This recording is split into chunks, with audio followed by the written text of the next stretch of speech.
Hey, I almost said this week, but that's wildly inaccurate for my release schedule. This time, I'd like to talk about bass. I'm not Adam Neely, you can tell, but I'm still doing it. So, welcome to my bass turnet.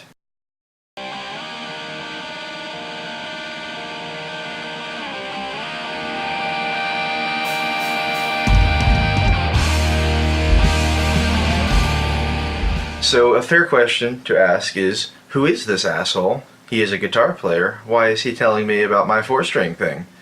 And, good question. My first instrument was upright bass back in fourth grade. And I was like 11, 10? I don't know how kids work. I started playing then, and I've always played bass since then. I am more of a guitar player than a bass player, and in an effort to kind of rectify the occasional harsh but fair criticism of playing bass like a guitar player, I've spent some time recently trying to think about writing bass lines and how that can work, and then particularly in the context of heavy metal because it's an idiom unto its own. So all of that said, I've decided unilaterally that I'm the one to tell you how to think about bass playing. Two of the quirks of heavy metal that pertain to bass playing particularly are the fact that the conventional sort of follow the kick drum wisdom doesn't always apply when the kick drum is going like, because that doesn't work too good because of quirk 2 oftentimes are tuned low. So for all of the clips I've done today on this bass, I'm tuned to drop B, which is dumb but fun and relatively common, and it's a 4-string 34-inch scale bass. One of these days I'd love to get like a nice fan fret or a 35-inch tuned B to B. Be super rad. Anyone looking at buying me birthday presents in October, keep that in mind. But for now, Squier jazz bass, fancy bridge, fancy pickups, 34-inch scale. I don't remember what strings are on it. Probably medium. So sometimes you want to follow the guitar, but not always. And then a lot of times you might think, well, follow the drums, but you can't always follow the drums because the drums are doing something that's just not suited towards the bass as an instrument. So I've come up with 4 little riffy bits to kind of show some ideas. So I will play them for you and then kind of talk through the choices I made in writing the bass lines. And you might think they're bad choices, and that's fine. Maybe they even are. But they're the ones I made, and I'm making the video. Alright, so for clip 1, let's hear it.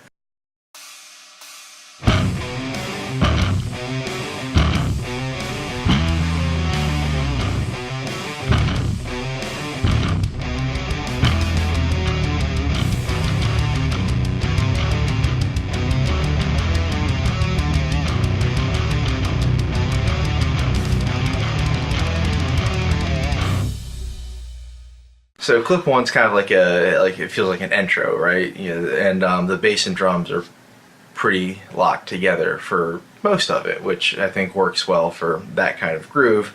It lets the guitar kind of fill in the space and do its little noodly thing. And so you notice it starts off like just the bass is right there with the kick drum. And then when the drums go to the little tom groove and kind of it opens up a little more, the guitars are letting that low B hold out instead of just chugging on it. You can do that with the bass as well. You can kind of smooth out the line by letting the bass string roll out with it, or you can kind of keep a more percussive thing if you mute that low string, which if you ever listen to EDM music, which I don't really, one of the things you hear a lot is when the kick drum happens, everything ducks. So you kind of get this like sucking feeling. So you get this really strong rhythmic pulse. And I found that, at least in that particular instance, when the guitars let the note hang out, but the bass was very percussive, you kind of got a similar feel. So I thought that was kind of neat to play with. Let's go to clip number 2.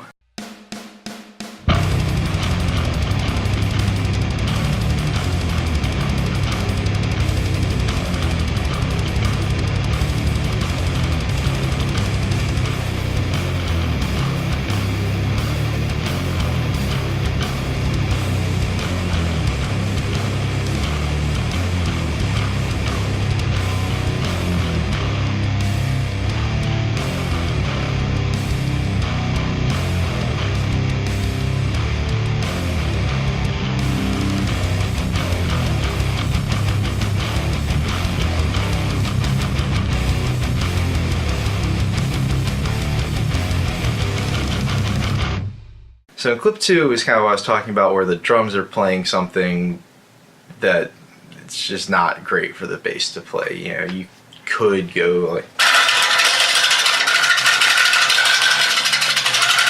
I'm still holding the bass, but why? You know, that's a lot of low end to deal with in your mix. It's going to be muddy. Even if your bass player is better than me, which hopefully they are, but you know, it's hard to play that tight because of the way the instrument is. And the other thing is, it's not very groovy. It's a lot of energy, but it doesn't really make you want to do too much other than kind of. So what I did was I anticipated the kick drum groove, right? So in the second part, when it comes in, the kick has a groove to it, and there's more space, and the bass plays the exact same thing. So it's playing that kick drum groove over the double kick part. It's kind of acting in place of the kick drum, so you still get that pulse to it, but you also get the double kick, just like wall of sound. And I think that's a fun thing to do, because you get more, sort of. You get the energy and the groove, and you know, if you're excited and the asses are shaking, oh no. I forgot to plug the microphone in. I'm not going to start over because I've already started this video over once, because I shot the play along part from the worst angle I could have chosen.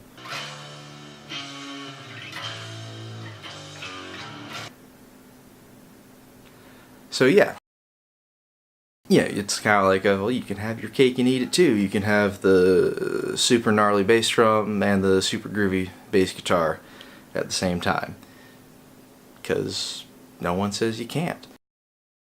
For the second half of that clip, where the guitars open up, for the first repetition on the bass, I followed the guitars because I thought that left a lot of space for stuff. Is the kick drum is doing kind of a straight eighths thing. It's, you know, it's not super busy, but it's busy enough where if you were following on the bass, there would be a lot of low end energy. And so if you follow it on the guitar, it emphasizes the guitar riff, makes the guitar tone sound bigger. The bass is harder to pick out that way, but it's nice and, you know, big meaty guitar sound with a lot of space for a vocal or a lead or a trumpet or, you know, whatever. For the second repetition, I switched to following the kick drum, so I was playing the straight eighths. But I did that because it sort of feels propulsive, it's pushing, and that might be a way to move into the next section, right? If that was like leading into the chorus, you could play it with the guitar, and then the last time around switch to driving it with the bass drum. And, just kind of keep that little, like, yeah, we're in the chorus now. And, you know, it's a thing that as a listener you might not really notice very much, but it builds overall. It's an arrangement thing. You feel it propelling you forward. Clip number 3.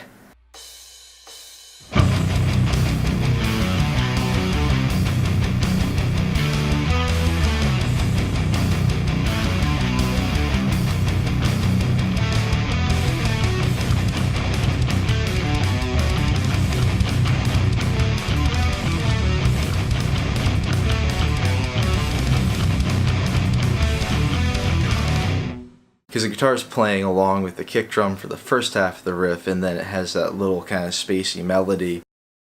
I thought it'd be fun to, at different points, accentuate both the rhythmic side and the sort of spacious side.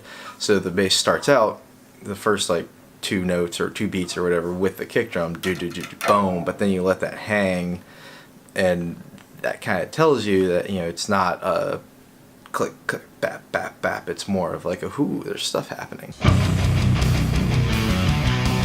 And then, you know, follow the guitar part with a little.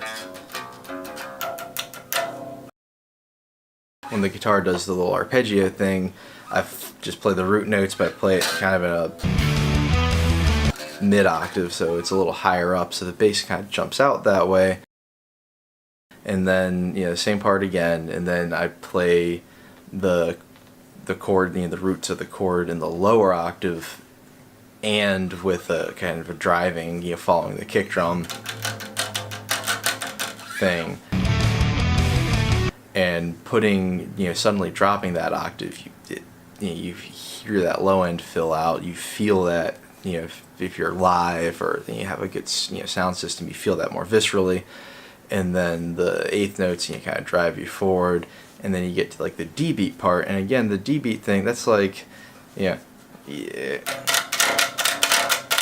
can do it. It's not like it's impossible or anything. And I'm not that great of a bass player, so lots and lots of people could physically play that, but it gets kind of muddy, and sometimes it's probably the right choice to do, but in this instance I chose to do more of like a quarter note triplet thing. When you go to the chordy parts, instead of following the guitar line exactly, it's more playing the root notes of the different chords. It's outlining, it's the bass is acting in that more conventional harmonic foundational sense. You're trying to lock in with the drums while also support the guitars, right? Which is, that's bass playing in a nutshell, really. Clip number 4.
So it's again one of those things, the guitar is playing real fast, and it's playing big chords real fast. They're like mostly, they're major, minor, and seventh chords.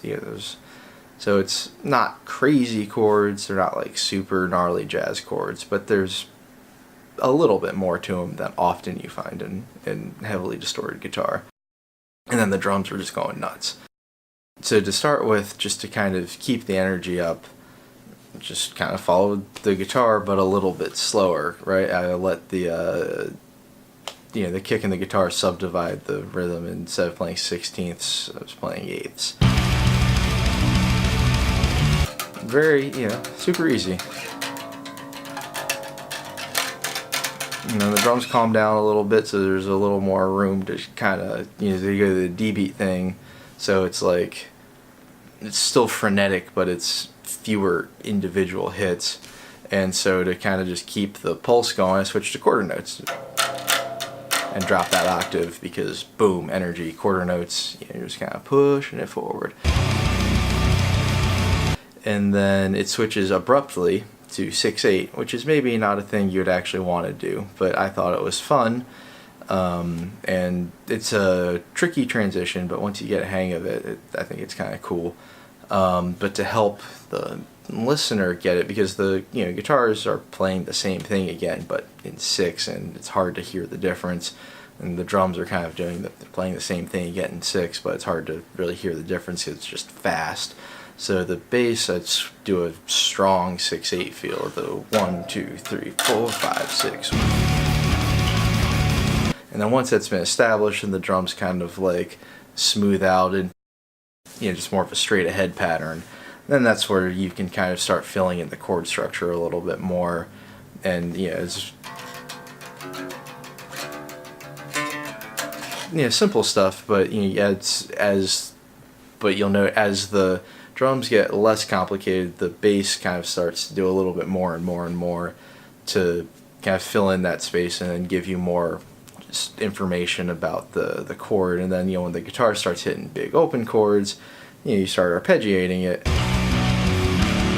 As the drums get out of your way, as the bass player, you can start putting more things in. If everyone's doing everything at the same time, I know Motorhead's cool and they everything should be louder than everything else, but in actuality that's difficult to accomplish, particularly in sort of a denser arrangement like this where you have the guitars playing somewhat complicated chords. Nothing crazy, but with the distortion on top, that's a lot. And with the double kick drum going nuts, that's a lot. So if the bass was doing a lot of things, it would just get a little bit muddy. So you kind of have to let the drums lay back before the bass can come forward sometimes.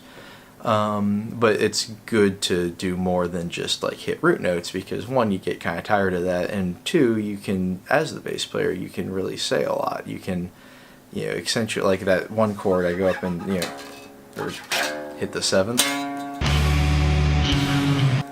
which is neat. And so that's, things like that you can do to help yourself stick out and be cool. And that's really what it's all about. If we were in this for like the art or the money, that's why the flying V was invented, man. It's bitchin'.